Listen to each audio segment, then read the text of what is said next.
हरे कृष्ण सर्वांना. स्वागत आहे सर्वांचे. आज आपण तिसरा अध्याय पाहणार आहोत, ज्याचं नाव आहे कर्मयोग. हा, तर आपण आपलं मंगलाचरण आधी म्हणू. ओम अज्ञानतिमिरान्धस्य ज्ञानाञ्जनशलाकया चक्षुरुन्मीलितं येन तस्मै श्रीगुरवे नमः।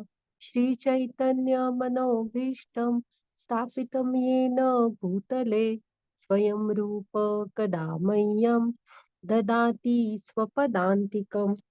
हे कृष्ण करुणा सिंधो दीनबंधो जगतपते गोपेश गोपिका कांत राधा कांत नमोस्तुते।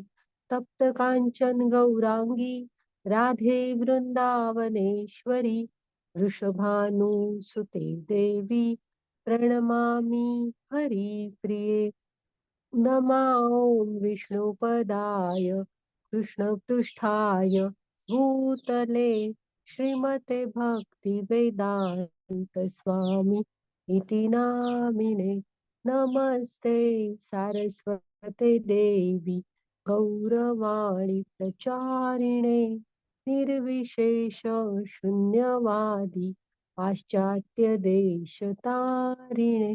जय श्री कृष्ण चैतन्य प्रभु नित्यानंद श्री अद्वैत गदाधर श्रीवासादि गौर भक्त वृंद। हरे कृष्णा कृष्ण कृष्णा हरे हरे, हरे राम राम राम हरे हरे। हरे कृष्णा कृष्ण कृष्णा हरे हरे, हरे राम राम राम हरे हरे। तर आपण आपले इस्कॉन मँगलोरचे नामानिष्ठ प्रभूजी त्यांना प्रणाम करते. पुन्हा आपल्या मराठीच्या ग्रुप हेड पूजा माताजी त्यांना पण प्रणाम करते. आणि अन्वया माताजी ज्यांच्याकडून मी गीता शिकले त्यांना पण प्रणाम करते. आणि आपण आपला आजचा अध्याय सुरू करूया. हा, आपण कालच्या अध्यायात ना हे बघितलं, सांख्ययोग गीतेचं सार असं नाव दिलं होतं. बऱ्याच वेळेस स्थितप्रज्ञ मुनींची, स्थितप्रज्ञ असणं म्हणजे काय, आत्म्याचं ज्ञान बघितलं. हा, तर ते सगळं आपण जीवनात उतरवायचा प्रयत्न करायला पाहिजे. हा, मग आता आपण आहे ना, अर्जुनाने किती कारण दिली होती दुःखाची? 5. हा, त्यातल्या 4 ह्याची काय उत्तरं त्यांनी काल दिलेली आहेत. म्हणजे बघा, तो म्हणत होता की करुणा वाटते, प्रेम दया वाटते ना, दया. तर ते काय सांगितलं कृष्णाने, की आपण शरीर नाही, आपण आत्मा आहोत. आत्म्याचं ज्ञान दिलं. तू शरीरामध्ये अडकून पडलायस आणि आत्म्याला तर तू मारूच शकत नाहीस. हा, पुन्हा आनंद नाही. आनंद नाही मध्ये त्यांनी सांगितलं की 2 पर्याय सांगितलेले बघा, की जिंकलास तर पृथ्वीचा सम्राट होशील आणि तिथं लढता लढता हरलास म्हणजे मृत्यूला प्राप्त झालास तर तू स्वर्गीय सुख उपभोगशील. मग आनंद नसण्याचा प्रश्न काय आहे? त्यामुळे तुझं कर्तव्य कर. हा, मग तिसरं त्याचं काय होतं, की मला पाप का घेऊ मी? हो, असं म्हणत होता अर्जुन, मी पाप का घेऊ? तर कृष्णाने काय सांगितलं, तू माझी इच्छा आहे म्हणून लढ. हा, आणि कृष्णांच्या सेवेमध्ये केलेल्या कुठल्याही कामाचं कधी हे लागत नसतो पाप. आणि तिथं अर्जुनाचं कर्तव्य होतं लढणं. तो रणभूमी सोडून पळून जाऊ शकत नव्हता. हा, मग त्यामुळे कर्तव्य करताना ज्या गोष्टी होतात ते त्याचं कर्तव्य होतं. असे किती सैनिक लढत असतात त्यांच्या देशाच्या बाजूने, त्याचं त्यांना पाप नाही लागत, कारण ते सैनिक असतात, त्यांचं कर्तव्य असतं. उलट कर्तव्य नाही आचरणात आणलं तर ते पाप लागतं. हा, पुन्हा तो म्हणत होता की मी गोंधळलेलो आहे. हा, तर गोंधळलेलो आहे ना, तर कृष्ण काय सांगतात, की तुझ्या बुद्धीला फाटे फुटलेत. मग त्यामुळे तू असा गोंधळलेला आहेस. तू स्थिर बुद्धीने बघ. आणि मग ते स्थितप्रज्ञ मुनींची लक्षणं सांगितलेली आहेत. हा, ज्ञानाच्या नजरेने बघ म्हणून सांगतात. तर आणि एक होतं कुठलं, पारिवारिक परंपरा. त्याचं उत्तर आपण आज बघूया. हा, घ्या माताजी पुढची slide. हा पहिला श्लोक होता हा मगाशी तो स्क्रीनवर गीतेचा. तो वाचायला शिका बाळानो. देहिनोस्मित यथा देहे कौमारम यौवनम जरा तथा देहांतर प्राप्तिधीर तत्र न मुह्यति. मग हाही श्लोक 2.13 दुसरा अध्याय 13वा श्लोक लक्षात ठेवा. की कसं आहे ना, जीवनामध्ये प्रत्येकाचंच की हे जीवनाचं चक्र आहे. म्हणजे जन्म घेणार, कुमारावस्था, प्रौढावस्था, म्हातारपण आणि मग मृत्यू पावतो. हे प्रत्येकाच्या जीवनाचं चक्र आहे आणि धीर लोक असतात ना, जी स्थितप्रज्ञ, ती अशा स्थित्यंतराने विचलित होत नाहीत. हा जीवन चक्र आहे, तो जीवनाचा भाग आहे. ओके. म्हणजे जेवढे कोण इथे जन्माला येणार तो कधीतरी जाणारच आहे. हे सगळं पुन्हा त्याच्यानंतरचा 14वा पण लक्षात ठेवा की सुख आणि दुःख ही आपण बघितलं ना, हिवाळा आणि थंडी, सॉरी, उन्हाळा, ह्या ऋतूंच्या येण्या जाण्यासारखं आहे जीवनात. येऊन जाऊन असणार ते. आता हे गीतेचे आपण संदेश पटपट रिव्हिजन बघूया. भगवद्गीता काय आहे? आपल्या जीवनाचं पुस्तक आहे. भगवद्गीतेचे 5 विषय कुठले आहेत? अर्जुनाच्या विलापाची 5 कारणे आणि अर्जुनाच्या विजयाची 9 कारणे, ही आपण बघितलेलं आहे. माताजी पुढची स्लाइड घ्या. पुन्हा हे काय? आपण शरीर नाही, आत्मा आहोत. आणि आत्मा कुठं असतो? हृदयात असतो. आत्मा आपण पाहू शकत नाही. त्याचा आकार केवढा आहे? तर केसाच्या टोकाच्या 10,000वा भाग एवढा त्याचा आकार आहे. मग आपण संदेश काय बघितलेला? आपण हे शरीर नाही, आपण आत्मा आहोत. आत्मा एका शरीरातून दुसऱ्या शरीरात जातो. म्हणजे हे वस्त्र जीर्ण झालं. शरीर म्हणजे त्याने एक ड्रेस धारण केल्यासारखा असतो ह्या जन्मातला. हे वस्त्र जीर्ण झालं, म्हातारं झालं, साथ देत नसलं की ते तो सोडतो दुसरीकडे. म्हणजे आपल्या कर्मानुसार आपलं पुढचं शरीर असतं तयार, त्याप्रमाणे तो तिकडे निघून जातो. आणि कृष्णासाठी केलेली कोणती छोटीशी सेवा सुद्धा आपण कधी गमावत नाही. आपण गोष्ट पण बघितलेली उंदीरची. हा हा घ्या बरं. तर हरे कृष्ण हा आपला महामंत्राचा जप करा तुम्ही. हरे कृष्ण. चला मग आता आपण आजचा अध्याय बघूया. काय माताजी घ्या पुढे. तर आजचा अध्याय काय आहे? त्याचं नाव कर्मयोग आहे. क्रियायोग.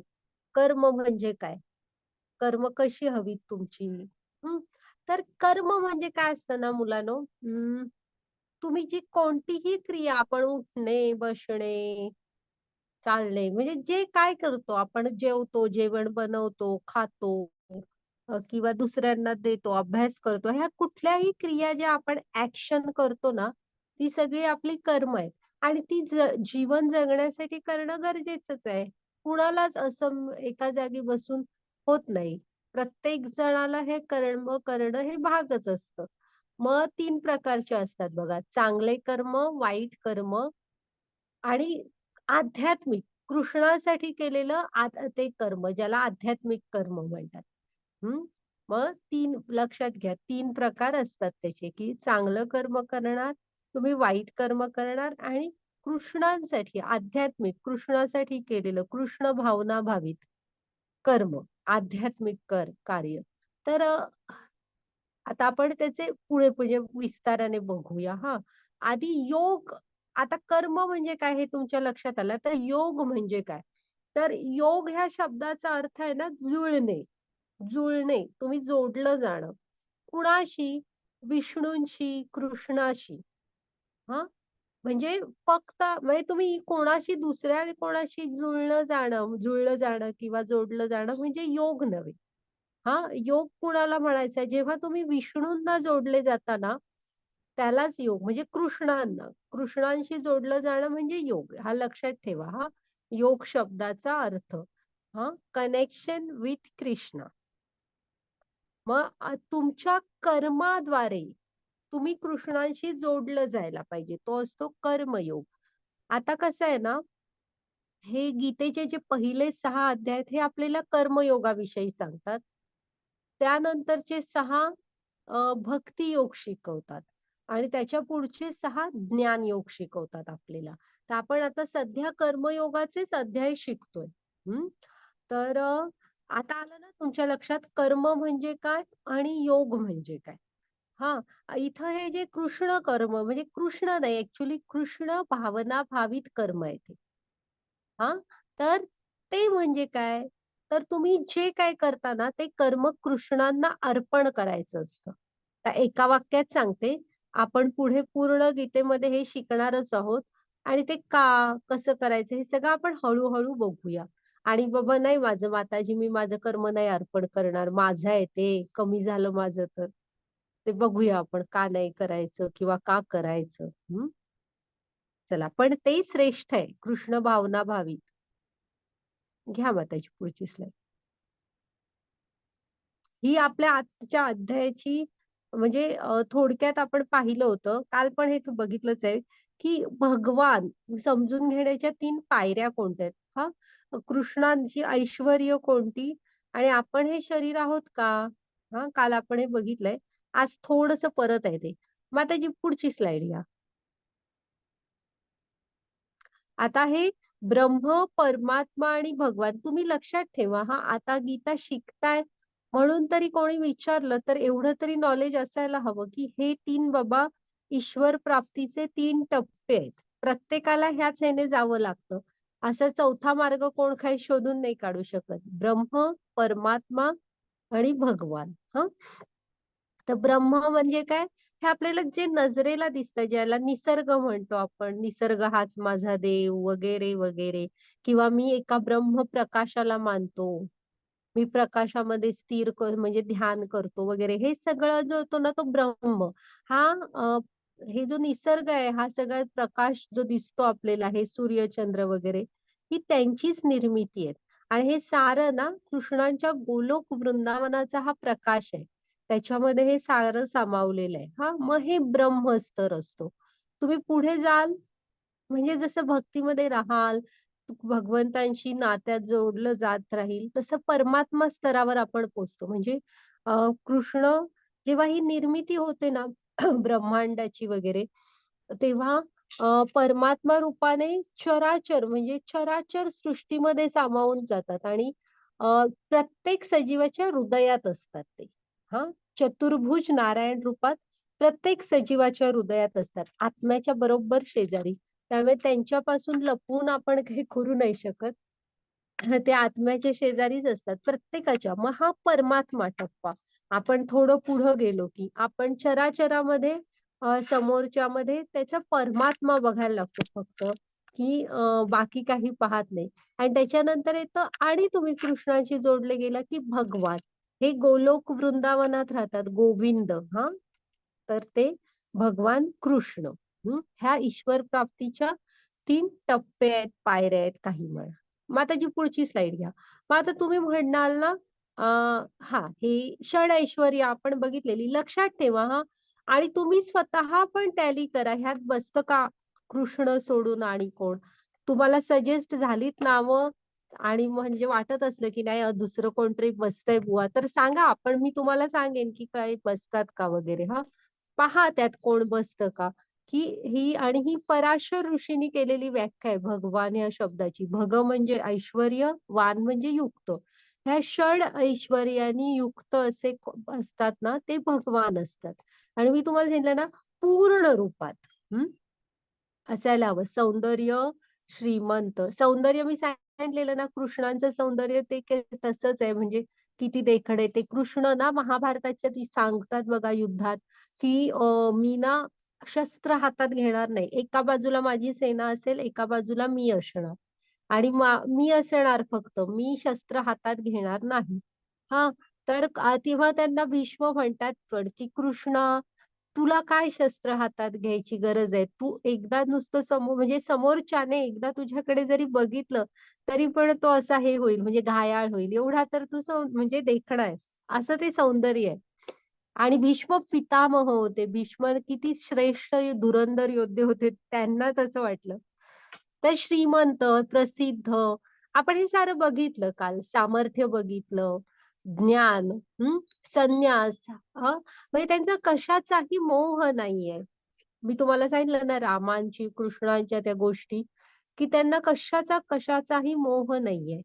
हा, असं आहे. हे षड ऐश्वर्याने युक्त आहेत म्हणून ते भगवान आहेत. ओके. उठून सुटून कुणाला पण आपण भगवान नाही म्हणू शकत. हा, घ्या माताजी पुढची स्लाईड.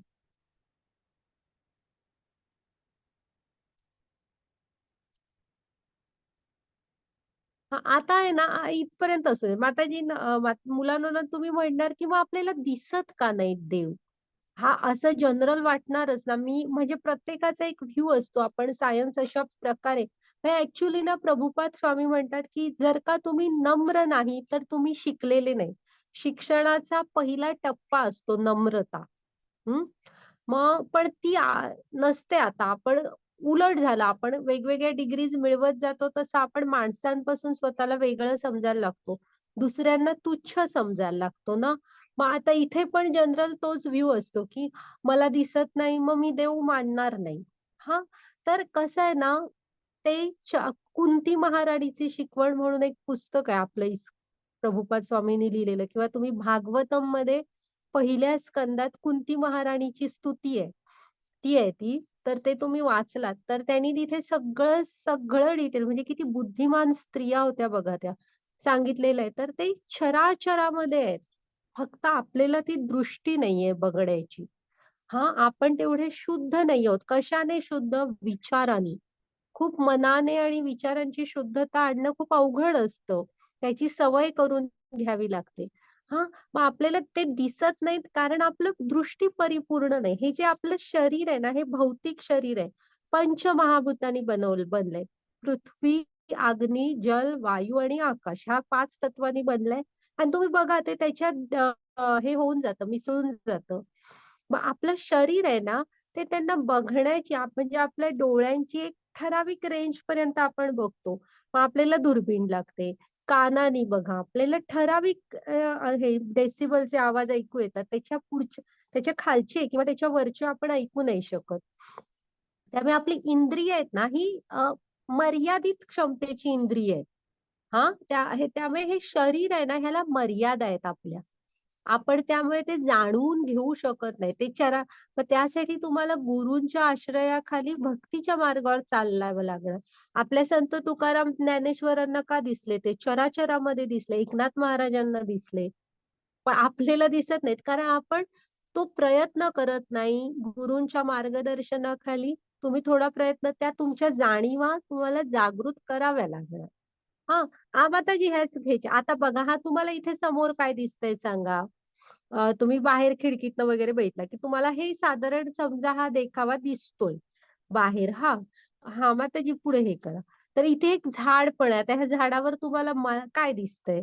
की बाबा हिरव्या रंगाचं एक झाड आहे, एवढंच दिसतंय ना? आणि जवळ गेलात तर बघा तिथं एक पोपट आहे. हां, आणि तो पोपट काय खातोय? एक फळ खातोय. पण खिडकीत बसून लांबच्या झाडावरचं विदाऊट टेलिस्कोप तुम्हाला हे दिसणार का? नाही. हां, मग तसं आहे. आलं ना लक्षात? आपली इंद्रिय जी आहेत ना, ती मर्यादित स्वरूपाची आहेत आणि त्या ह्याने आपण त्यांना पाहू नाही शकत. हां, ह्या आपल्या शरीराचेच हे आहे, म्हणजे हे शरीर आहे ना आपलं, त्याच्या मर्यादा आहेत ह्या. मग आता जी पुढची स्लाईड घ्या. आपल्या डोळ्यांना आता पलीकडचं पण दिसत नाही आता. हां, मग हे गोलोक वृंदावनमध्ये हे बघा, असे कृष्ण आहेत ना, त्यांना जाणवायसाठी आपल्याला ज्ञानाने थोडंसं पुढं जावं लागेल. ज्ञानाने स्वतःचे डोळे उघडायला पाहिजेत. ज्ञानाच्या नजरेतून बघायला शिकावं लागणार आपण. हां, मग आता जी पुढची स्लाईड घ्या. आता बघा हां, तुम्ही काय बघाल, तो समोरचा फोटो हां, ते सफरचंद लाल छान दिसतंय, खाण्यास योग्य आहे, असं वाटतं ना आपल्याला. ही मिरर मधली इमेज, किंवा आता तुम्ही ह्याच्यातली इमेज असं धरा, जे माणसं सगळं व्हायरल करतात. ह्या पोस्ट आहे. तर आपण ना माणसांना नेहमी दिखाऊपणा, चांगलेपणा दाखवतात. पण त्याच्या मागचं सत्य आपण जाणून घेत नसतो. फक्त जे दिसतं तेच आपल्या डोळ्यांना तेवढंच दिसतं. आता मागून बघा ते सफरचंद प्रत्यक्षात कसं आहे, अर्धा भाग कुणीतरी खाऊन टाकलेला आहे. त्यामुळे ते उष्ट आहे, ते खाण्यास अजिबात योग्य नाहीये. तर हे आपल्या डोळ्यांना दिसलं का? हां, ही आहे आपल्या डोळ्यांची मर्यादा. मग जर का एक फोटो मधली सत्यता आपण जाणू नाही शकत, तर कृष्ण हे खूप लांबची गोष्ट आहे. हां. त्यामुळे असं म्हणताना विचार करायचा आता, की मग तो देव ना मला दिसत नाही ना कृष्ण, तर मी मानणारच नाही. आपल्या मान्य न मानणाऱ्यांना त्यांना काही फरक नाही पडत. पण तुम्ही नम्रतेने ज्ञान मिळवायच्या प्रयत्नात राहायला हवं. ज्ञानाच्या मार्गावर चालायला शिकायला हवं हां. हां, हे घ्या. मग आज मग आता जी पुढची स्लाईड घ्या. अशी आपली इंद्रिय आहेत ना, ती थोडी मर्यादित स्वरूपाची आहेत.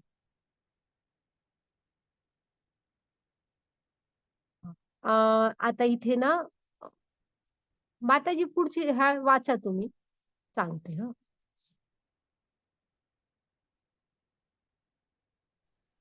हरे कृष्ण. यज्ञार्थात् कर्मणोऽन्यत्र लोकोऽयं कर्मबन्धनः तदर्थं कर्म कौन्तेय मुक्तसंग समाचर.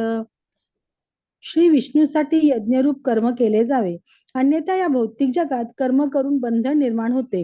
म्हणून हे कुंतीपुत्रा, त्यांच्या आनंदासाठी योग्य ते कर्म करा. अशा प्रकारे आपण नेहमी बंधनातून मुक्त व्हाल. हरे कृष्ण. आता कर्तव्य इथं अर्जुनाचं कर्तव्य काय आहे तर युद्ध करणं. हा ते त्याचं कर्म आहे. तर ते त्याच्यावरून हे सगळी चर्चा सुरू आहे हा की का करायला हवं आपलं कर्म आणि ते कसं करायला हवं. आता बघा हे तुम्हाला इथे पण आता काय सांगितलंय की विष्णू म्हणजे कृष्णांचाच एक अवतार आहे की नाही. तर विष्णू म्हणजे यज्ञ ह्या शब्दाचा अर्थच काय आहे की ते कोणतंही कार्य जे विष्णूंना अर्पण केलं जातं म्हणजे विष्णूं प्रित्यर्थ केलं जातं. ते कोणतंही कार्य जे विष्णूं प्रित्यर्थ केलं जातं ते असतं यज्ञ. हम्म. मग तुम्ही काहीही करा. आता तुम्ही गीता शिकताय ना, ते सुद्धा जेव्हा तुम्ही कृष्णांना अर्पण करणार तोही एक प्रकारचा यज्ञच आहे. हां, आता हा जो समोर आहे आपल्याला वाटतो की हा यज्ञ, पण तुम्ही रोज एखादं ठरवलं की मी एक तुळशीचं पान घरातल्या आपल्या घरात बाळकृष्ण प्रत्येकाच्या असतो, कुणाच्या नसतो असं नसतं. मी बाबा त्याच्या चरणांवर, पायावर रोज एक तुळशी पत्र घालणार, हा तुमचा यज्ञ आहे. हां, तर ते आलं ना लक्षात. मग तुम्ही स्तोत्र एखादं म्हणाल, ते कोणतंही काम जे तुम्ही विष्णूंप्रित्यर्थ करता, म्हणजे कृष्ण, राम ह्यांना अर्पण करता, तो यज्ञ असतो. आता इथे काय सांगतायत, की तुम्ही म्हणाल ना मगाशी मी म्हटलं, मी नाही अर्पण करणार माझी कर्म त्यांना. तर असे सगळंच जे आपण रोज काहीही कर्म म्हणून करतो, ते सगळं कृष्णांना अर्पण करायला पाहिजे. का ते बघा, की श्री विष्णूंसाठी यज्ञरूप कर्म केले जावे. अन्यथा या भौतिक जगात कर्म करून बंधन निर्माण होते. हां, मग आपण कर्मबंधनात अडकलं जातो. मी सांगते तुम्हाला आणि सगळ्यात शेवटी आपण नृगराजांची गोष्ट बघणार आहोत. नृगराजांची गोष्ट बघितली ना, की तुम्हाला क्लिअर होणार. तोपर्यंत हे जरासं का म्हणजे आपल्याला जरा वाटतच ना, माझं हे का देऊ मी? हं. तर म्हणून हे कुंतीपुत्र त्यांच्या आनंदासाठी योग्य ते कर्म कर. अशा प्रकारे आपण नेहमी बंधनातून मुक्त राहू. आता कृष्ण सांगतायत हे. आत्ताच आपण त्यांचे गुण बघितले. वैराग्य हा त्यांचा गुण आहे. त्यांना आपल्या कर्मात काही रस नाहीये. पण कसं आहे ना, आपण त्यांना ती अर्पण नाही केली, तर आपण कर्मबंधनात अडकून बसतो. म्हणून ते नकोय त्यांना. म्हणजे काय होतं, आता तुम्ही चांगली कर्म केलात. हां, कृष्णांना अर्पण नाही केलात आणि तुम्ही तुमचं चांगलं काम करत राहिलात, तर चांगल्या कर्मांची चांगली फळं मिळतात. ओके. काही वाईट कर्म केलात तर त्याची वाईट फळं मिळतात आणि ती तुमच्या ह्याला लिहिली जात असतात. अकाउंटला लिहिल्यासारखी असतात. मग आता हे शरीर तर काही कायमचं नसतं आपलं.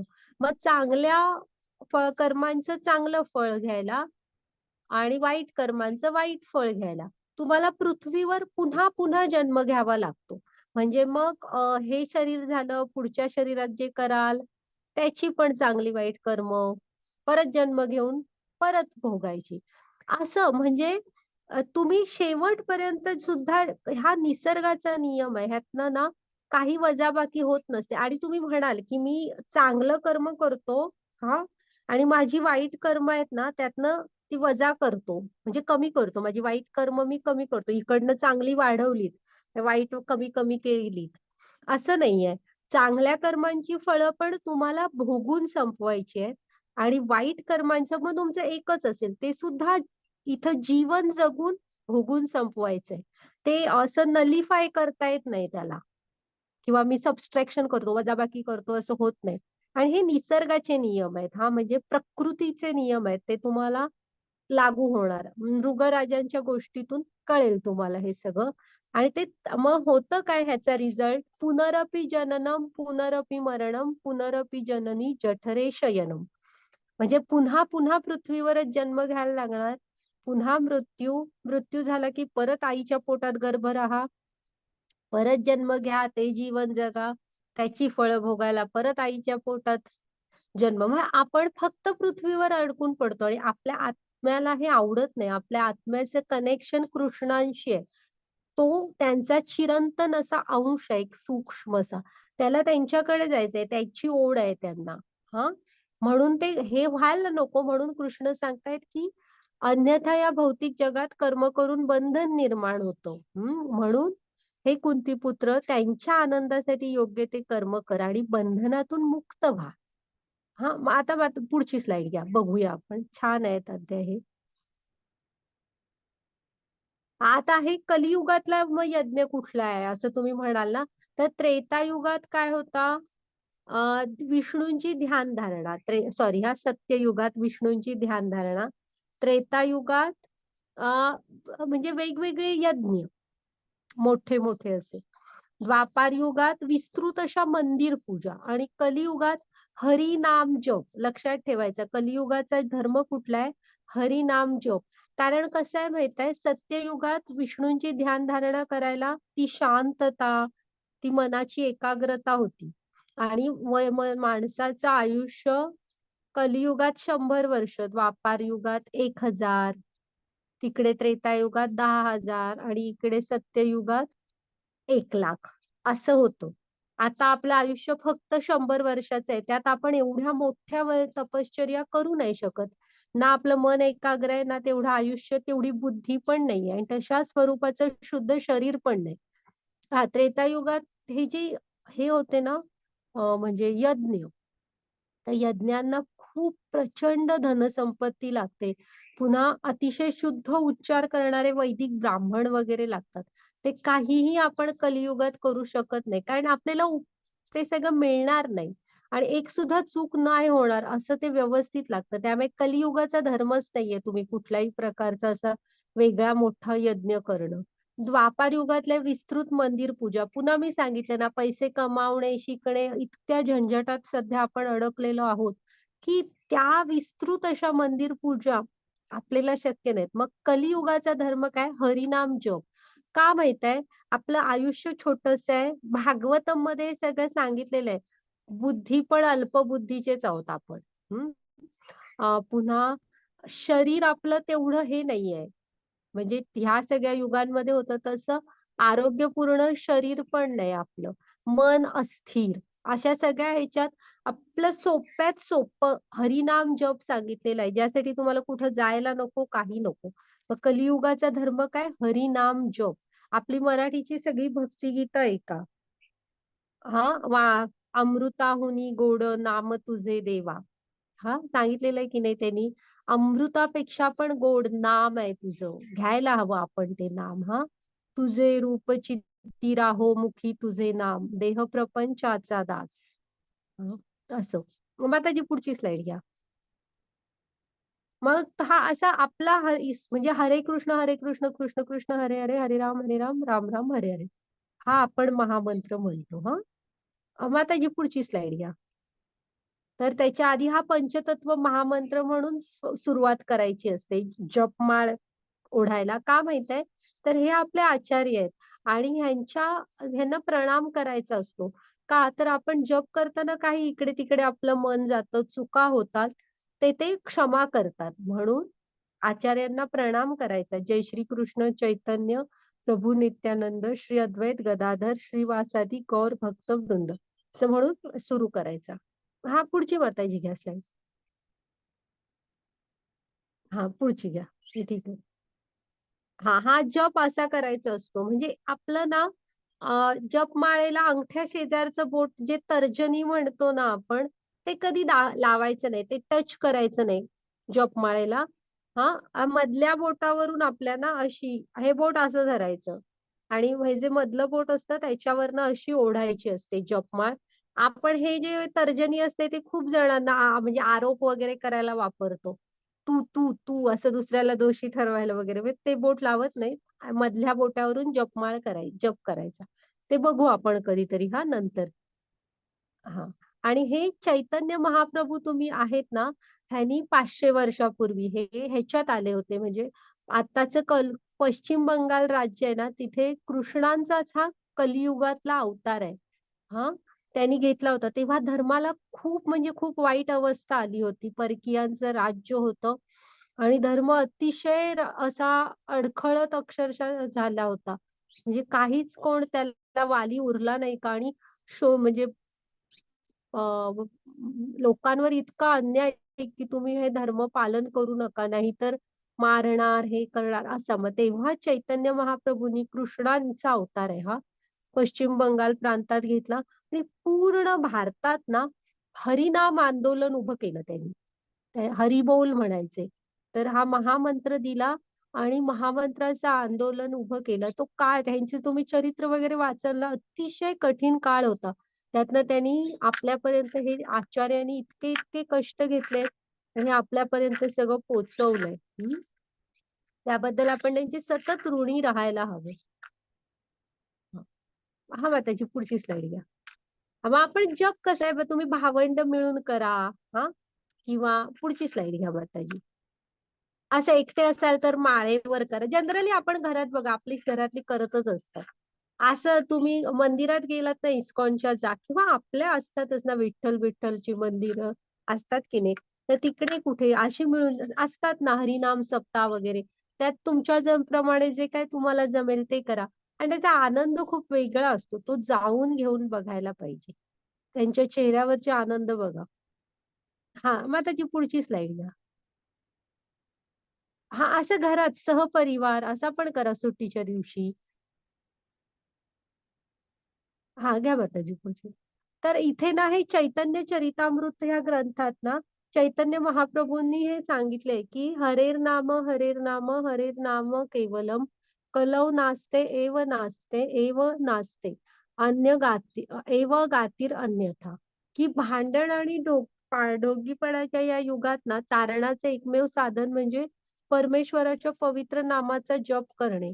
इतर कोणताही मार्ग नाही, इतर कोणताही मार्ग नाही, इतर कोणताही मार्ग नाही. म्हणजे 3 वेळा सांगितलंय त्यांनी, की कलियुगात एकच आहे की परमेश्वराच्या पवित्र नामाचा जप. घ्या माताजी पुढची स्लाइड.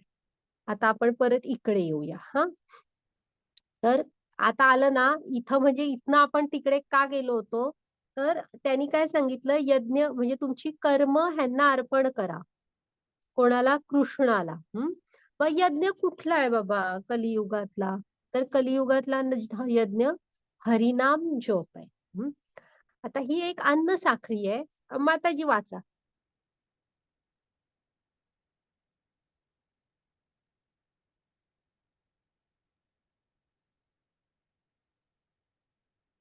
हरे हा, कृष्ण. अन्नात् भवति भूतानि पर्जन्यादन्य संभवः, यज्ञात् भवति पर्जन्यो यज्ञा कर्म समुद्भव. सर्व प्राणी अन्नावर अवलंबून असतात, जे पावसाने निर्माण केले आहेत. यज्ञ केल्याने पाऊस पडतो आणि विहित कर्मातून यज्ञ उत्पन्न होतो. हरे कृष्ण.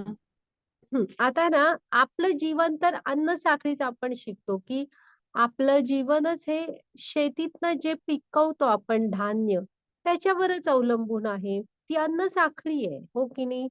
हा, मग शेतीत धान्य कधी पिकणार? जेव्हा पाऊस मनासारखा व्यवस्थित पडणार, मग धरणं भरणार आणि मग धरणातलं पाणी वर्षभर आपल्या शेत पिकांना येत राहतं. मग पिकं व्यवस्थित आली की ती बाजारापर्यंत पोहोचतात. बाजारातनं आपल्या घरापर्यंत धान्य येतं. प्रत्येकाचं जीवन हे अन्नावर अवलंबून आहे आणि अन्न शेतांमध्ये पिकतं. शेती कधी पिकणार? पाणी असलं तर. मग इथे कृष्ण काय म्हणतायत बघा, की सर्व प्राणी हे अन्नावर अवलंबून आहेत आणि ते कशामुळे निर्माण होतं? पावसामुळे. आणि यज्ञ केल्यामुळे पाऊस पडतो आणि विहित कर्मातून यज्ञ, म्हणजे आपला जो आपण जे काय करतो ते तुम्ही विष्णूंना अर्पण करायला हवं. तर व्यवस्थित पाऊस पडतो हां. आणि हा यज्ञ कशातनं उत्पन्न होतो? तुम्ही म्हणाल ना कशातनं? तर विहित कर्म. विहित म्हणजे वेदांनी आपल्याला जे धर्माप्रमाणे वागायला सांगितलेले आहे. तुम्ही विद्यार्थी आहात तर तुम्ही शिकणं अ, वगैरे. मग आता मी गृहिणी आहे, तर तो गृहिणीची कर्तव्य. ही जी विहित कर्म आपल्या आपल्या वाट्याची प्रत्येकाची असतात, तेवढी केलीत आणि ती कृष्णांना अर्पण केलीत ना, त्यातनंच तुमचा यज्ञ उत्पन्न होतो. हां. आणि तो कृष्णांना अर्पण केला, की तो यज्ञ होतो. त्यातनं पाऊस पडतो. पाऊस धान्य पिकवतो आणि त्याच्यावर सगळ्यांचं जीवन अवलंबून असतं. पुढची स्लाईड घ्या माताजी आहे त्याच्यात परत. हे बघा हां. आता विहित कर्तव्य कशात सांगितलेत? आपण वेदांप्रमाणे सगळं वागतो. हां. तर ते ज्ञान कुणी कृष्णानी ब्रह्मांना हे वेदांचं ज्ञान दिलं. ब्रह्मानी आपल्याला दिलं. त्याप्रमाणे आपण जीवन जगायला सुरू होतो. आणि त्यातनं असे तुमचं आचरण जर का धर्माला धरून बाबा मी खूप खोटं बोलत नाही. हे आपण लहानपणापासून शिकतो ना, दुसऱ्यांना मदत करा वगैरे. असं करून ते सगळं कृष्णांना अर्पण करत आपण आपलं जीवन जगत राहिलो ना, की त्यातनं पाऊस पडतो. हा पाऊस कसा असतो ना बाळांनो, जो तुमच्या शेतीला हवा जेव्हा योग्य वेळ आहे तेव्हा तेवढाच असा पडतो. पाऊस म्हणजे असा नाही, की आला आणि सगळी पिकं वाहून गेला. तशा प्रकारचा हा पाऊस नसतो. पिकं पिकवणारा, सगळीकडे समृद्धी देणारा असा हा पाऊस आपल्या विहित कर्तव्यातून, कर्मांमधून पडत असतो. मग तो पाऊस तसा मग धान्य पिकवतो. मग ते आपण खातो आणि आपण खाल्लेलं पण परत कृष्णांना अर्पण करायचं. आपल्या जीवनात आपण जी काही कर्म करतो ती कृष्णांना अर्पण करतो. सांगितलंय ना, "वदनी कवन घेता नाम घ्या श्रीहरीचे." हां, तर श्रीहरींचे नाव घेऊन त्यांना अर्पण करायचं. उदरवरण म्हणजे नाम घ्या श्रीहरीचे, सहज हवन होते. नाम घेता फुकाचे, जीवन मिळे जीवित्वा. आपल्याला जीवन मिळतं ह्यातनं. अन्न हे पूर्ण ब्रह्म आणि उदरभरण हे जाणीजे यज्ञ कर्म सांगितलंय सगळ्यांनी, फक्त आपण ते शिकत नाही. त्यांनी सांगितलंय की नाही, हे उदरभरण असं समजू नका काय पण खाऊन पोट भरणं. तर ते पण यज्ञ कर्म आहे. म्हणजे खाऊन तुम्ही कृष्णांना अर्पण करायचंय, सॉरी खायच्या आधी हां, त्यांचा आभार मानायचे, की तुम्ही आम्हाला हे दिलत. मी त्यांना आभार मानून मग घ्यायचं. तर असं ही अन्न साखळी आहे. तर तुम्ही प्रत्येकाने एवढा प्रयत्न करायला हवा, की मी माझा तरी रोल व्यवस्थित निभवून नेईन. बाकीचं काय होईल ते होईल. हां. तुम्ही प्रत्येकाने हे लक्षात ठेवा, की आपली छोटी-छोटी हे पण कृष्णांना अर्पण करायला पाहिजे. हां, माताजी पुढची स्लाईड घ्या. ही ह्याची गोष्ट आहे बघा. बाललीला आहेत ह्या कृष्णांच्या खूप अशा मनोहर अशा लीला आहेत. तर ती लोकं होतीत ना गोकुळातली, ती इंद्राला हे करायची. अ, इंद्र पावसाचा देव आहे, पाऊस व्यवस्थित पाडतो म्हणून इंद्राची पूजा करायची. मग कृष्ण म्हणाले, "अरे पाऊस तर विष्णू पाडतात. यज्ञ आत्ताच बघितलं ना आपण. तर मग यज्ञ मग आपल्या यज्ञांच्या रूपात आपल्याला तो मिळत असतो. इंद्र हा फक्त नेमलेला एक पोस्ट आहे. त्याचं कामच आहे आपल्या कर्मांपासून जेवढा पाऊस आपल्याला मिळणार आहे, तेवढा पाडणं हे त्याचं कर्तव्य आहे. तो फक्त नेमलेला एक हे आहे. बाकी सगळ्याचे प्रमुख कोण आहेत? कृष्ण आहेत. आणि मी इथे समोर असतानाही ह्याची पूजा करतायत, इंद्राची. मग ते म्हणतात, की नका करू. मग ही जी आहेत ना, ही गोकुळातली लोकं ही एकदम शुद्ध मनाचे, प्रेमाभक्ती आहे ती, शुद्ध भक्ती. त्यांना त्यांचा कृष्णच सगळं होतं. ते म्हणाले, "कृष्ण असं म्हणतोयस का? की इंद्राची नको, आपण गोवर्धनांची पूजा करूया." तर मग आपण गोवर्धन पूजा करूया आणि ते इंद्राची पूजा न करता गोवर्धनाची पूजा करतात. आणि त्याचा ह्यांना खूप राग येतो इंद्राला. इंद्र साम्यत्यग मेघ आणतो आणि एवढा पाऊस पडतो, एवढा पाऊस पडतो. 7 दिवस कंटिन्यू मोठे-मोठे पावसाचे थेंब असे पडत असतात. तेव्हा कृष्ण डाव्या हाताच्या करंगळीवर ह्यांना उचलतो, गोवर्धन पर्वताला उचलतो ते बघा आणि सगळ्यांना वाचवतो. हां, तरी पण मग इंद्राला आश्चर्य वाटतं, की इथे म्हणजे हा मुलगा कोणतरी अद्वितीय असा मुलगा आहे. हां, म्हणजे एवढं मी केलं तरी काहीच फरक पडला नाही ह्या लोकांना. म्हणून मग इंद्राला कळतं हे, की प्रत्यक्षात कृष्ण गोलोक वृंदावनमधून आलेले आहेत. मग इंद्र येतो आणि त्यांची माफी मागतो. हं, अशी ही गोष्ट आहे, मोठी गोष्ट आहे, खूप सुंदर गोष्ट आहे. तर तुम्ही पण लक्षात ठेवा, इंद्राचा पाऊस देण्या-घेण्याशी काही संबंध नाही. तर तुम्ही कृष्णांना अर्पण करायला पाहिजे. त्यांच्याशी संबंध आहे. इंद्राचं कामच आहे ते पैसे देऊन आपण पगार कसे असतात आणि कर्मचारी तसं आहे ते इंद्र ही पोस्ट हा. आणि तुम्ही इथे एक लक्षात घ्या, तसं तो भार केवढा मोठा असतो तो गोवर्धन, तर डाव्या करंगळीवर कृष्णाने घेतलेला असतो. पण ते बघा त्यांनी काठ्याने धरलाय. तो असे हे खूप शुद्ध मनाचे ते म्हणत असतात, की मदत करतोय आपण म्हणून त्यांनी बघा काठ्याने असं धरलंय त्या गोवर्धनाला. असे हे खूप निर्मळ शुद्ध मनाचे गोकुळातले सगळे हे होते हां, गोपाल. हां, घ्या माताजी पुढची स्लाईड. आता हे आहे ना, वाचा माताजी. हरे कृष्ण. यदाचरति श्रेष्ठस्तत्तदेवोत्तरो जनः स यत्प्रमाणं कुरुते लोकस्तदनुवर्तते. महापुरुष जे आचरण करतात सामान्य लोक तेच अनुसरण करतात. आपल्या अनुकरणीय कामाद्वारे जे आदर्श प्रस्तुत होतात संपूर्ण जग त्याचेच अनुसरण करतो. हरे कृष्ण. हे बघा हे आलं कृष्ण म्हणत अर्जुन म्हणत असतो ना, की पारिवारिक परंपरा खंडित होतील. मग ही भीती वाटणं साहजिक आहे.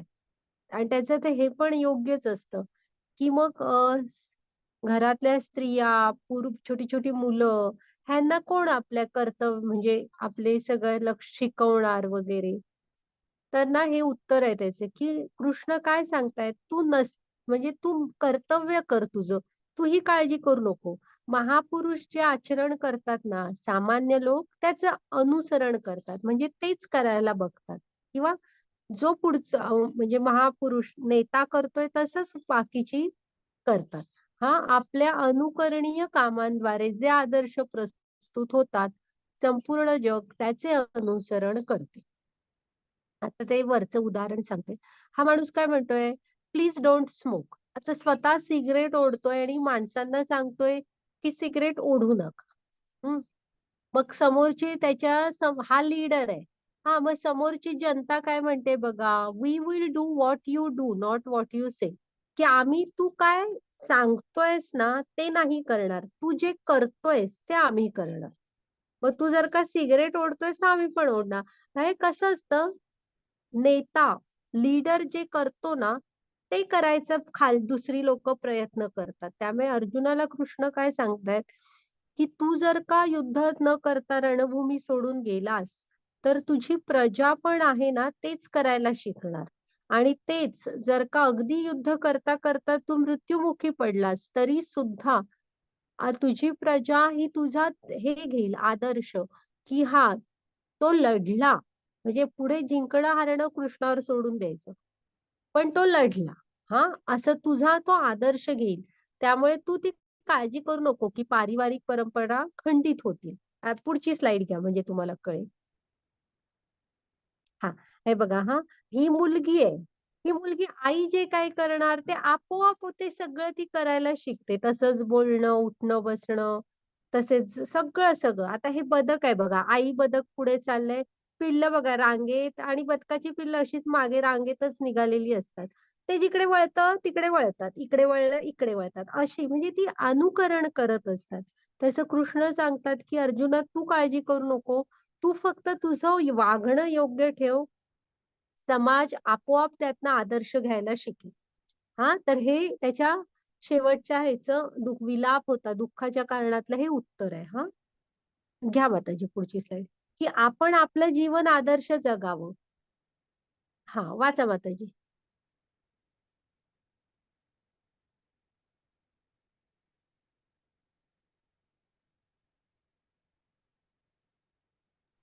हरे कृष्ण. प्रकृतेः क्रियमाणानि गुणे कर्माणि सर्वशः अहंकार विमूढात्मा कर्तार्हमिति मन्यते. अहंकाराच्या प्रभावाने मोहित झालेल्या जीवात्म्याला स्वतःच्या सर्व क्रियांचा कर्ता मानतो, पण प्रत्यक्षात प्रकृतीच्या तिन्ही गुणांद्वारे कर्म केली जातात. अहंकारामुळे चुकीची वृत्ती. हरे कृष्ण. आता इथं कसं माहितीये, जेव्हा माणूस ना अहंकार म्हणजे मीपणा असतो आपल्यामध्ये, त्याने मोहित झालेला असतो ना, तेव्हा तो काय समजत असतो माहितीये, सगळं मी करतोय, मी करतोय, मी करतोय. हे सगळं माझं आहे, मी कमवलेली पैसे आहेत, हे माझी इमारत आहे, ही माझी जागा आहे. तर सगळा मीपणा असतो. कारण तो अहंकारामध्ये नम्रता बाजूला झालेली असते, अहंकारात असतो तो. हां, पण आता आहे ना, ॲक्चुअली आपण म्हणजे तुम्ही पुढे शिकाल, की आपण सत्व, रज आणि तम हे प्रकृतीचे 3 गुण आहेत. प्रत्येक जण त्याच्यामध्ये अडकलेला असतो आणि ते आपल्याला नाचवत असतात. मग इथे कृष्ण काय म्हणतोय, की तो स्वतःला क्रियांचा कर्ता मानतो, पण प्रत्यक्षात प्रकृतीच्या तिन्ही गुणाद्वारे कर्म केली जातात. आपण प्रकृतीच्या म्हणजे ह्या तिन्ही गुणांनी बांधलेलो असतो आणि त्यांच्या प्रभावाखाली आपण वागत असतो. हं. कधी जेव्हा तुम्ही कृष्णांपासून लांब असता, तेव्हा अहंकारात असताना मग हे जे आता आपण मी आहे, मी कमवून आणतो म्हणून तुम्ही आहात वगैरे ही ती वृत्ती किंवा बॉस हाताखालच्यांना ओरडत असतात ना, ते वगैरे. हं. तर हे आपण याची कशाचे करता सगळं मी करतोय असं ती समजतात. हां. माताजी पुढची स्लाईड घ्या. 1 मिनिट हां, 1 मिनिट थांबा, थांबा. त्यांनी काय सांगितलंय बघा, की आय एम ऑल्वेज राइट. हा काय ओरडतोय, की मी नेहमीच बरोबर असतो. तू माझं ऐकायला हवंस ना, होय ना? हा समोरचा तोही त्याच्यासारखाच आहे. तो काय म्हणतोय, तू मला शिकवू नकोस. हा म्हणतोय, मी कायमच बरोबर असतो. दुसरा तर ऐकायला पण तयार नाही. तो म्हणतोय, तू मला शिकवू नकोस. असे दोघंही अहंकारातच. हां. आता जी पुढची स्लाईड घ्या. हे बघा, हे आपण मगाशी बघितलं ना, सत्ययुगात भगवान विष्णूंचे ध्यान, त्रेतायुगात बलिदान. बलिदान म्हणजे इथे यज्ञ आहे. हां. द्वापार युगात विस्तृत मंदिर पूजा आणि आपल्या कलियुगात म्हणजे प्रभूंच्या पवित्र नामाचा जप, हरिनाम जप. ओके. हां, घ्या माताजी.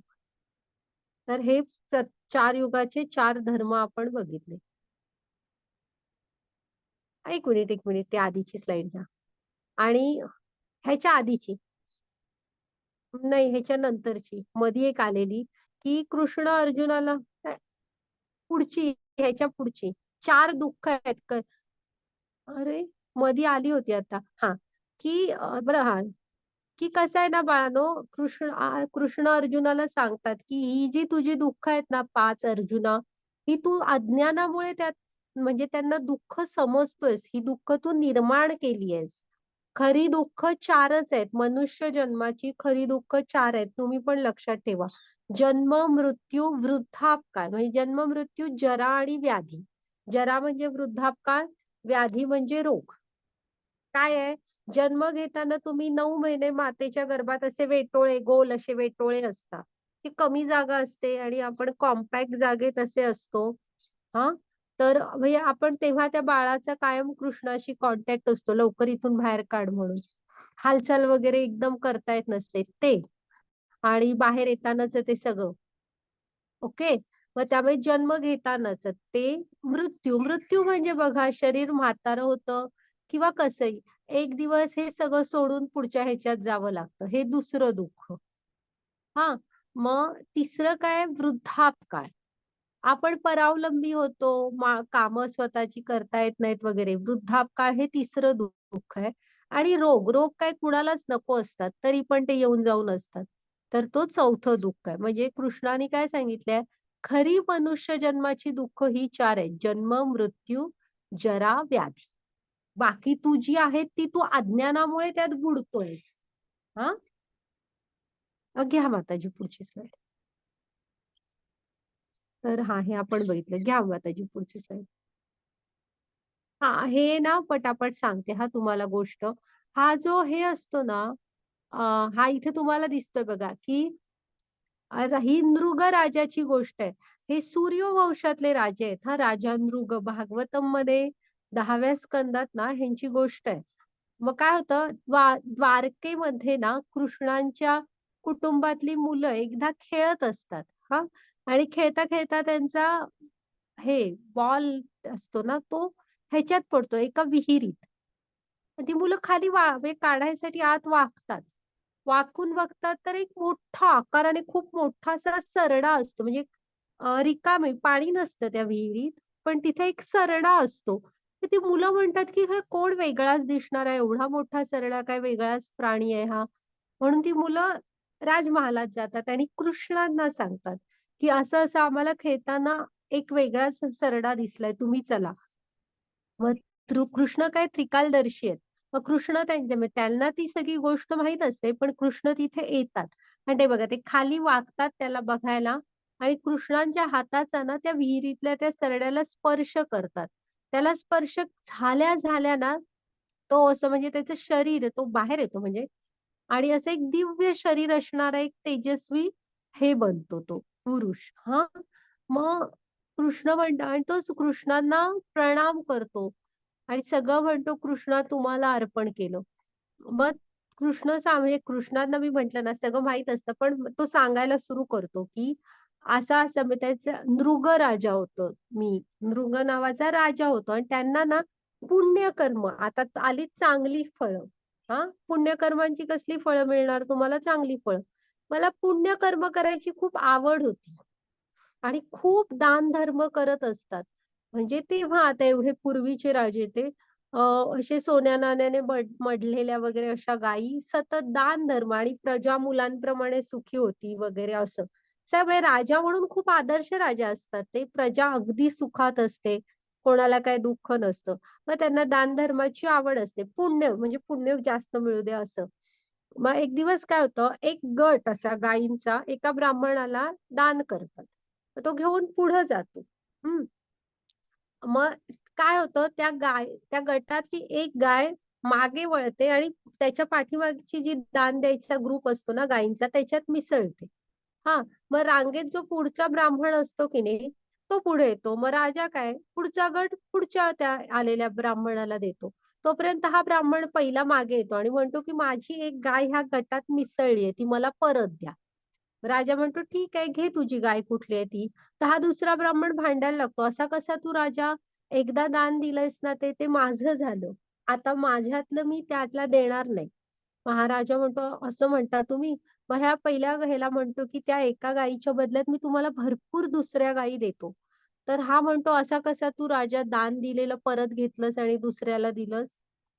मला तीच गाय पाहिजे. मग हा तीच गाय पाहिजे म्हणतो आणि दुसरा ब्राह्मण काही झालं तरी देणार नाही म्हणतो. अशा सगळ्या ह्याच्यात दोघं पण शाप देऊन निघून जातात. हां. मग राजा कालानुरूप मरण पावतो वगैरे. मग त्याच्यानंतर यम काय सांगतात, की तुला तुझ्या चांगल्या कर्मांची फळं आधी घ्यायची आहेत, की वाईट कर्मांची? मग हे म्हणतात, की वाईट कर्मांची. मग ते म्हणतात, की ही तुला सरडा होऊन अ, एका अंधाऱ्या विहिरीत राहावं लागेल आणि जेव्हा द्वापार युग येईल आणि कृष्ण अवतार घेतील, तेव्हा तुझा उद्धार होईल. मग काय होतं, आत्ता ते कृष्ण येतात आणि त्यांनी स्पर्श केल्यावर त्यांना ते दिव्य शरीर मिळतं आणि ते सांगतात तिथे, की "मी ना पुण्यकर्माबद्दल खूप आसक्त होतो." हां. आणि ते कधी कृष्णांना अर्पण नाही करायचे. आता आलं ना तुमच्या लक्षात, की एकच झालेली चूक होती, पण त्याचं पण फळ भोगायला दुसरं शरीर घ्यावं लागलं. मग तुम्ही म्हणू ते वजा करू शकले का? एवढ्या पुण्यकर्मातनं एक वजा करूया बाबा पापाचं कर्म, असं नाही. आणि ती पण नकळत झालेली चूक होती. त्यात प्रत्यक्ष त्यांचा काही दोष नव्हता. हं. असं असतं. तर तुमच्या आलं ना हां, मग कृष्ण त्यांना मुक्ती पण देतात आणि मग ते निघून जातात कृष्णांना प्रणाम करून. तर ही नृगराजाची गोष्ट आहे, की तुम्हाला तुमची चांगली कर्म पण भोगावी लागणार आणि वाईट कर्म पण भोगावी लागणार. म्हणून आपण कृष्णांना अर्पण करायचं असतं. आता पुढची बघूया. हां. मग आता जी पुढची स्लाईड घ्या. हां, हे ठीक आहे. बली महाराजांची राधा गोविंद. हां, हरे कृष्ण हां, तर इथे बली महाराजांची ही गोष्ट एक 5 मिनिटात सांगते हां. हे बली महाराजांनी ना अ, शुक्राचार्य त्यांचे गुरु असतात असुरांचे. हं. मग त्यांच्या मार्गदर्शनाखाली की नाही ते यज्ञ करत असतात. अश्वमेध यज्ञ आणि तेव्हा त्यांचं म्हणजे त्यांनी इंद्राला युद्धात हरवलेलंच असतं आणि स्वर्ग त्यांच्याकडेच असतं. पण ते स्वर्गाचा राजा वगैरे व्हायसाठी काय अश्वमेध यज्ञ करत नसतात. पण नियम काय आहे तुम्ही 100 अश्वमेध यज्ञ पूर्ण केलात, की तो जो पूर्ण करतो तो त्याला इंद्र हे पद मिळतं. तो स्वर्गाचा राजा बनतो. मग त्यांच्या आई असतात ना इंद्राच्या, जेव्हा हा 100रावा हे करायला सुरू करतो यज्ञ, तेव्हा त्यांच्या आईला काळजी वाटायला लागते, की आता 100 यज्ञ पूर्ण झालं तर हा इंद्र बनणार. माझ्या मुलग्याचं ते पद पण जाणार. आधी हरलेला असतो, तिथनं स्वर्गातनं बाहेरच असतो तो. तर मग त्या थोर विष्णू भक्त ते कश्यप ऋषींच्या पत्नी असतात. मग त्यांची ते ऋषी सांगतात त्याप्रमाणे त्या माता आदिती एक व्रत करतात आणि विष्णू प्रसन्न होतात. मग विष्णूला सांगतात, की माझ्या मुलग्याला इंद्राचं पद परत पाहिजे. तुम्ही त्यासाठी बली महाराजांना हरवा, काहीही करा. मग ते म्हणतात, की तू जशी माझी शुद्ध भक्त आहेस, तसाच बली महाराज पण माझे शुद्ध भक्त आहेत. मी त्याच्याशी काही करू शकत नाही तसं. कारण कृष्णांचं त्यांच्या भक्तांवर खूप प्रेम असतं. मग मी असं करतो म्हणतात, मी दान मागतो. एक याचक बनून त्याच्या दारावर जातो. मग ते माता आदितींच्या पोटातून म्हणजे माता आदितींना सांगतात, की मी तुमच्या इथे अवतार घेईन. मग ते बाळ एक होतं, जन्मत लगेचच म्हणजे ती पुढे झाल्यावर थोडे दिवसांनी आणि त्याचं नाव असते छोटासा, जन्मतो लगेचच 5 म्हणजे अवतार घेतात आणि लगेचच 5 वर्षाचा होतो. त्या वामन अवतार, उपेंद्र. हां, वामन छोटा बालक असतो तो बघा तो. मग तो सरळ बली महाराजांच्या यज्ञस्थळाकडे जायला सुरू होतो. मग शुक्राचार्य ओळखतात, की हा विष्णू काहीतरी करायला आलाय. ते सांगत असतात, की "तू की नाही अजिबात ह्याचं ऐकू नकोस." पण हे काय म्हणतात बली महाराज, की ह्या यज्ञाचा उपयोग यज्ञाचं ध्येय तर काय आहे, की कृष्णांशीच तर जवळीक म्हणजे त्यांच्याशीच तर सगळं अर्पण करून त्यांच्या जवळ जाणं. आणि ते जर का स्वतः चालत आले असले तर येऊ देत ना. आणि तो म्हणतात, की "बाळ तुला काय पाहिजे सांग." तर ते म्हणतात तो छोटा मुलगा म्हणतो, "मला 3 पावलं जमीन पाहिजे." मग ती म्हणतात, "दिली." मग हा हळू मोठा व्हायला लागतो. पहिल्या पावलामध्ये सगळं म्हणजे पृथ्वी आणि खालचे लोक घेतो. दुसऱ्या पावलात सगळे वरचे लोक घेतो. आता म्हणतो मी तिसरं पाऊल कुठे ठेवू? तर बली महाराज म्हणतात, की माझ्या डोक्यावर ठेवा म्हणून. हां, ह्याला म्हणतात आत्मनिवेदनम. हे सगळं कृष्णांना शुद्ध समर्पण. हां, मग मग ते म्हणजे ठेवतात बघा तिसरं पाऊल त्यांच्या डोक्यावर आणि मग कृष्ण हे खूप आनंदी होतात म्हणजे विष्णू आणि प्रकट होतात आणि सांगतात, की "बली तुला काय हवं ते माग." तर ते म्हणतात, "नको मला काय, तुम्ही आलात हेच खूप झालं." की त्यांच्या चरणांची धूल पायावर डोक्यावर पडावी म्हणून सगळी तरसत असतात. तर तुम्ही आलात आणि ती दिलात हेच खूप झालं म्हणून. तर ते म्हणतात, "नाही, नाही." मग त्यांचे जे लोक आहे ना, बली महाराजांचं राज्य त्याचे द्वारपाल म्हणून विष्णू स्वतः असतात हां. आणि बली महाराजांना म्हणजे ते राज्य पण देतात आणि सांगतात, की हा आत्ताचा जो इंद्र आहे ना, त्याच्यानंतरचा इंद्र हे बली महाराज बनणार. हां, असं.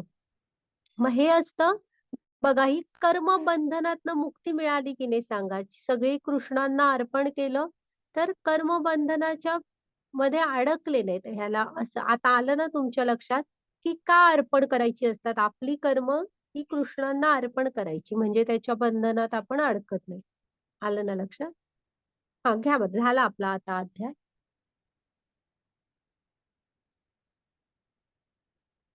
ओके, चालेल. हे चैतन्य महाप्रभू हां, समोर तुम्हाला दिसतायत ना, ते सगळे आणि त्यांचा भक्तवृंद सगळा. मग चला झाला आपला अध्याय. हरे कृष्ण कृष्ण कृष्ण हरे हरे, हरे राम राम राम हरे